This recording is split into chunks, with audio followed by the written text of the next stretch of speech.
আসসালামু আলাইকুম ওরহমতুল্লাহি ওবরকাতুহু। প্রিয় দর্শকবৃন্দ, রোজা সহিভাবে রাখতে হলে জানা খুব জরুরি। কোন কোন কারণে রোজা ভেঙে যায় চলুন কুইজের মাধ্যমে জেনে নিই এবং নিজেদের আমল ঠিক করি। চাঁদ। ইচ্ছাকৃতভাবে খাবার বা পানি পান করলে রোজা ভাঙে? হ্যাঁ, এতে রোজা ভেঙে যায়। জেনে শুনে কিছু খেলে বা পান করলে রোজা ভাঙে? রোজা ভেঙে যায়। ইচ্ছাকৃতভাবে বমি করলে রোজা ভাঙে? হ্যাঁ, রোজা ভেঙে যায়।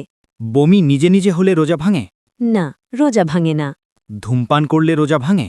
হ্যাঁ, রোজা ভেঙে যায়। নাক দিয়ে ওষুধ বা পানি দিলে রোজা ভাঙে?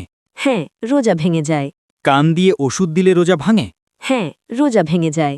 ইচ্ছাকৃতভাবে গলার ভেতর কিছু পৌঁছালে রোজা ভাঙে? রোজা ভেঙে যায়। সেহরির সময় শেষ হওয়ার পর খাওয়া চালিয়ে গেলে রোজা ভাঙে? হ্যাঁ, রোজা ভেঙে যায়। ইফতারের সময় হওয়ার আগেই খেয়ে ফেললে রোজা ভাঙে? হ্যাঁ, রোজা ভেঙে যায়। ইচ্ছাকৃতভাবে ওষুধ সেবন করলে রোজা ভাঙে?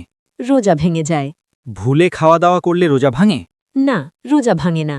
দাঁতের ফাঁকে থাকা খাবার ইচ্ছাকৃতভাবে গিলে ফেললে রোজা ভাঙে? হ্যাঁ, রোজা ভেঙে যায়। রোজা রেখে ইচ্ছাকৃতভাবে নেশাজাতীয় কিছু গ্রহণ করলে রোজা ভাঙে? হ্যাঁ, রোজা ভেঙে যায়। রোজা অবস্থায় ইচ্ছাকৃতভাবে রোজা ভাঙার নিয়তে কিছু খেলে কি হয়? রোজা ভেঙে যায় এবং গুনাহ হয়। প্রিয় দর্শকবৃন্দ, রোজা আল্লাহর একটি মহান ইবাদাত। জেনে বুঝে রোজা রাখলে তবেই সওয়াবপূর্ণ হয়। চাঁদ। এই কুইজটি উপকারী মনে হলে লাইক দিন। কমেন্টে লিখুন কয়টি উত্তর ঠিক হয়েছে। আর এমন আরও ইসলামিক কুইজ পেতে আমাদের চ্যানেল স্টোরি টেলার সাবস্ক্রাইব করতে ভুলবেন না। আল্লাহ তাআলা আমাদের সবাইকে সহিভাবে রোজা রাখার তৌফিক দিন। আমিন।